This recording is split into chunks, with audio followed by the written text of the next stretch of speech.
Dans les mosquées, maintenant, machallah, où il y a des jeunes qui prennent la relève, je leur disais par exemple, la veille de Ramadan, ou bien le premier jour de Ramadan, quand on va faire le tarawih, que l'imam prend 2 minutes, il dit aux jeunes, demain, Inch'Allah, on va prier de la page une telle, ou bien du verset un tel, sourate un tel, jusqu'à sourate un tel, verset un tel. Yak. Pourquoi on dit ça? Pour que nos jeunes, qu'est-ce qu'ils font pendant la journée? Ils révisent. Même en phonétique, on a de la phonétique sur Internet maintenant. Ils révisent. Et s'ils ont un Coran arabe-français, ils peuvent même, à force de lire, aller voir chaque verset en face, le sens en français. Wallah, et testez, il y a les jeunes. Il y a les jeunes qui sont là, derrière, devant. Testez. À force de répéter, ton oreille s'habitue à certains mots, même si tu vas me dire, j'ai pas l'arabe. Et quand tu vas venir prier, Wallah, directement, dès que l'imam va commencer, un exemple, Alam tara kayfa fa'ala rabbuka bi ashabil fil. Beaucoup l'ont étudié, mais beaucoup de jeunes me disent à l'école, ouais, monsieur, je ne me rappelle plus ce que ça veut dire. Mais tu l'as déjà, tellement tu l'as étudié. Si tu vas lire à chaque fois, Wallah, il y a les frères, il y a les sœurs, dès que tu vas arriver, l'imam va dire Alam tara kayfa fa'ala rabbuka, tu vas te rappeler directement en français ce que ça veut dire. Et Wallah, tu vas vivre avec le Coran. Et nous, le souci, c'est que pendant Ramadan, il y a des gens, ils vont venir, et je vous l'ai dit 1 million de fois. Vous vous rappelez quand je vous le disais, ici même, pendant l'année, quand je disais, allez, fournissez un effort pour l'arabe, fournissez ceci. Ramadan va arriver. Imaginez quand je vous en parle en septembre. Ben, on est déjà, Allah yibarak au mois de mai. Ramadan, il est là. Ceux qui ont fait un effort là pour apprendre l'alphabet et autres, ils vont être heureux maintenant, parce qu'ils pourront ouvrir le Coran et de le lire, parce que le français n'est pas du Coran. Vous le savez, le bard alikum, c'est l'arabe. Et ils vont être contents. Mais d'autres vont venir, ils vont étudier, ils vont entendre l'imam lire. Mais ce ils ne le prenaient pas mal. Ils vont juste entendre des sons. Bien des sons longs. C'est quelqu'un qui ne connaît pas une langue. Tout ce qu'il va retenir, c'est les sons. Il va entendre des A, O. Et des fois, quand tu vas lui demander, il va dire, ouais, apparemment, il a une belle voix. Stop, ça s'arrête là. Il a une belle voix. Mais de quoi il parle? Allahu A'lam. Et vous verrez, Inch'Allah, Ramadan, on aura des frères et des sœurs qui vont pleurer pendant la prière, et on aura d'autres qui vont se dire, qu'est-ce qu'ils ont? C'est la soirée des Mujnoulines ou quoi? Ah oui, parce qu'on va passer par des sourates où ça va être lourd. Ça va être lourd. Alors moi, ça me fait mal au cœur que tu viennes à la mosquée à 22h, là, ou je ne sais pas à quelle heure pour prier l'Acha, et depuis le premier Allahu Akbar jusqu'à la fin, et si tu sors, je te dis, c'était quoi le rôle des versets aujourd'hui là? De quoi ça parlait? C'était quoi Et que tu me dises, ah non, excuse-moi, moi je ne parle pas l'arabe et je ne comprends pas l'arabe. Et ah oui, et tu as fait quoi? Ben, j'étais debout, tu as dû subir, tu as subi 2 heures. Et c'est pour ça que des fois, il y a certains, même pas que les jeunes, il y a même certains adultes, ils s'énervent sur les imams. Ils sortent et tu l'entends devant la mosquée, il te dit, purée, combien il a lu aujourd'hui? Tu vas déconner, ça, il a fait 2 heures. Wallahi alladhi la ilaha illahu.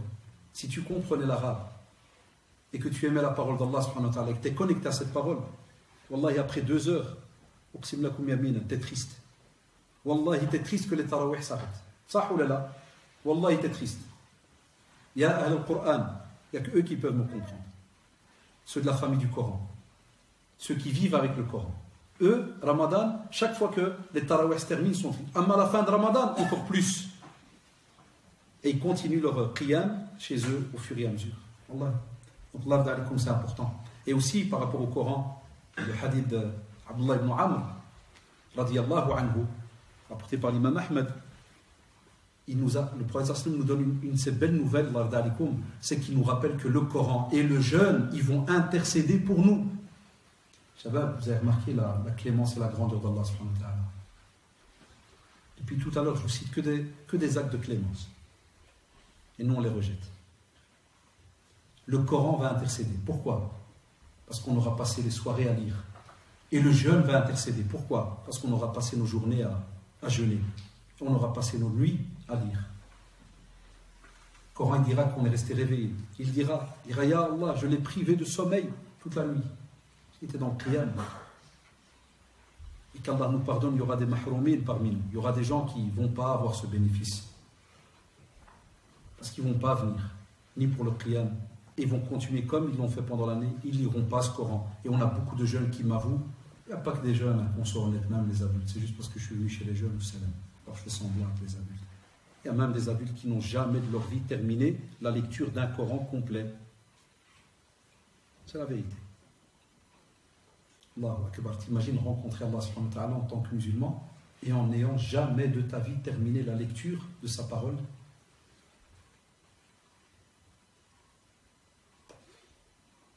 Je ne sais pas quoi vous dire. J'ai même mieux. Il peut y avoir des fois des jeunes qui peuvent se taper des romans de 400 pages, 500 pages. Et tout fier, il te dit, moi je fais, oh, ah, frère, moi je me tape 5 romans par an. Hein. Ah, oh, oh. Il n'y a pas de souci, il lit. Capable d'avaler 2000, 5000 pages. Coran toute ta vie, rien. Chaud. De quoi on a l'air? Des fois je taquine un peu, hein, mais en espérant que ça réveille certains d'entre nous. Et après tu viens, Allahu Akbar, et qu'Allah me pardonne, tu es là, debout, mais en mode déconnexion, c'est-à-dire il n'y a pas de réseau. Tu ne sais pas ce qui se passe, tu entends juste des sons.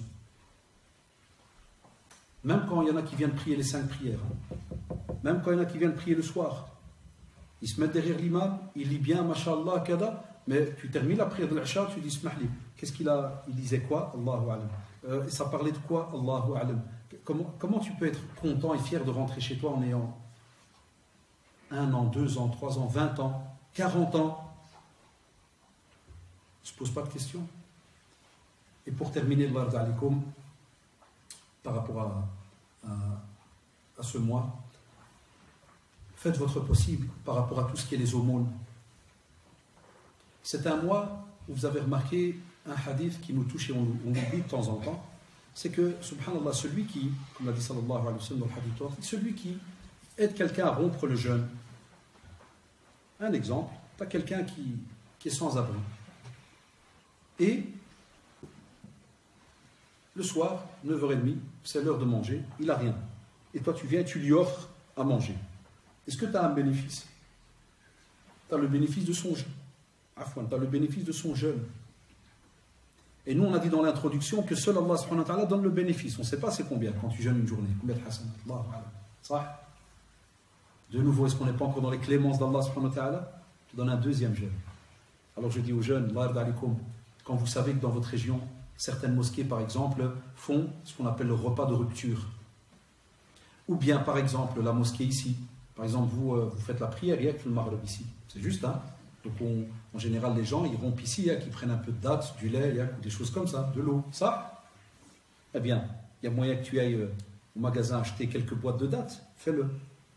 Tu connais certains sans-abri musulmans, même non musulmans, vous le savez, mais ici, c'est parce qu'on parlait de Ramadan, de rompre le jeûne. Tu connais des sans-abri, tu sais qu'ils vont manger dans telle et telle mosquée, et tu sais que la mosquée dit chaque soir nous donnons à manger au, eh bien, tu mets. Les jeunes, ils me disent des fois, ouais, monsieur, moi j'ai pas de salaire, j'ai rien. Je dis, tu ne reçois pas de l'argent de poche des fois? Il me dit, oui, combien? 5 euros, 10, 20, prends 1 euro. Écoute bien, il y a le frère, il y a la soeur, 1 euro. On éduque aussi nos enfants. Si on sait que dans la mosquée, il y a des aumônes qui se font, Wallah, moi je le fais des fois avec mes gosses, je leur avais fait quand ils étaient gamins, je leur ai fait les deux styles. Une fois, je leur ai donné 1 cent. 1 cent, c'était gêné. C'est la honte, 1 cent. Je dis, ouais, la honte pour celui qui ne connaît pas la religion et qui va te faire une remarque. Mais celui qui connaît la religion et que c'est tout ce que tu sais donner, près d'Allah subhanahu wa ta'ala, c'est immense. Vous savez que, Shabab, nos professeurs nous apprenaient toujours que, des fois ils nous taquinaient quand on était encore gamin, quand on apprenait, ils nous disaient, c'est qui est mieux, qui est meilleur? Celui-là qui donne 1000 euros ou celui-là qui donne 1 euro, d'après vous? Les jeunes derrière, c'est un exemple, ceux qui sont derrière. C'est qui a le plus de hasanat? Celui qui a donné 1000 euros ou celui qui a donné 1 euro? D'après vous?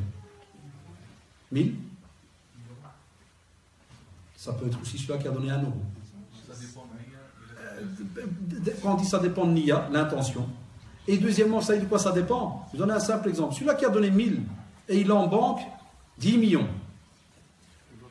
Et imaginez-vous celui-là qui a donné 1 euro et il n'a rien en banque et il a que 2 euros en poche. Celui-là qui a donné le 1 euro, il a fait un de ces jihads de dingue. Shaitan, il a balayé de tous les côtés. Il lui a dit, Ibadallah, tu vas mourir, tu vas te retrouver sans rien, et tu vas faire, et tu vas faire, et tu vas... Et des fois même, écoutez bien les jeunes, même celui qui a donné 1000, il se peut que des fois, il ait beaucoup plus de hasanat que celui qui a donné 1. Tu sais pourquoi? Parce que de nouveau, Shaitan Aoudi vient chez lui, et il va se jouer de lui par rapport à l'argent qu'il a, et il va, comme le dit Allah subhanahu wa ta'ala, il va toujours lui rappeler qu'il y aura la pauvreté. Shaitan Allah, toujours, tu vas perdre, tes vacances, ça va diminuer, tu auras ceci, tu auras cela. Donc on doit apprendre ça aussi à nos enfants. De leur dire, Lard alikum, viens, tu vas à la mosquée, Inch'Allah, soir avec nous, tiens, ça c'est 1 euro. C'est ton argent de pochière, donne 50 cents, Lard alik, mais pas lui donner juste un ordre. Elle explique, lui dit, tu sais pourquoi je t'ai dit donner 50 cents?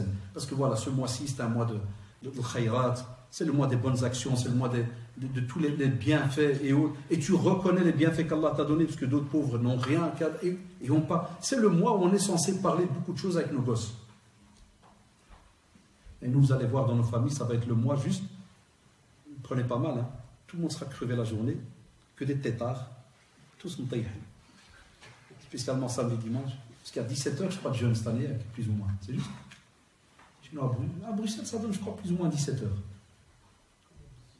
Ça sera mort à la maison.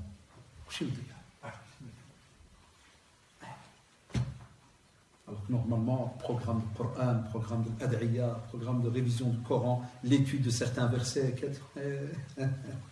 Inch'Allah, il y aura, vous inquiétez pas, il y aura. Et, dernier point aussi très très important, c'est de faire en sorte, et c'est le dernier point, de tourner une nouvelle page dans ta vie. Ramadan, il est jeune. Ramadan, les sœurs, ils ont donné les questions, vous avez récupéré côté sœurs, pas ça. Donc, vous avez donné des petites feuilles. Donc, le dernier point, comme je vous ai dit, de tourner une nouvelle page, c'est juste pour dire que le mois de Ramadan, qui approche là dans quelques jours, je vous ai dit dans l'introduction, soit Allah subhanahu wa ta'ala va vous donner ce bienfait de pouvoir le jeûner, soit il reprendra les âmes de certains d'entre nous. Même moi qui vous parle, Allah alam si on sera encore vivant ou pas. Ça? Alors je vous dis, Allah d'alikum. Si Allah subhanahu wa ta'ala Ramadan commence, et vous voyez, vous êtes vivant, vous êtes là.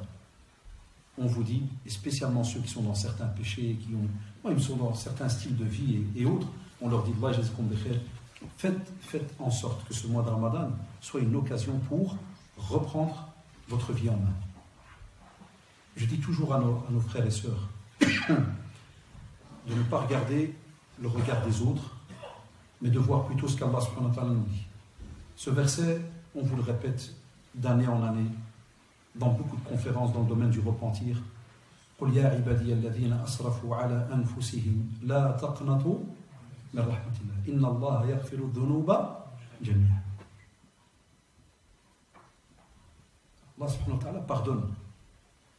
Tant que tu es vivant, comme il est dit, tant que ton âme n'arrive pas au gosier. Tant que tu es vivant, le pardon, la porte du pardon, elle est ouverte. Reviens vers Allah subhanahu wa ta'ala. Enfin, imagine, si tu peux jeûner, imagine qu'Allah subhanahu wa ta'ala t'a donné encore une nouvelle occasion pour, subhanallah, pouvoir nettoyer un petit peu tout ce que tu as fait pendant une année qui est passée. Ce n'est pas donné à tout le monde. Je vous le répète encore une fois, ce n'est pas donné à tout le monde. Il y aura beaucoup de décès, comme d'habitude. Il y aura beaucoup de décès.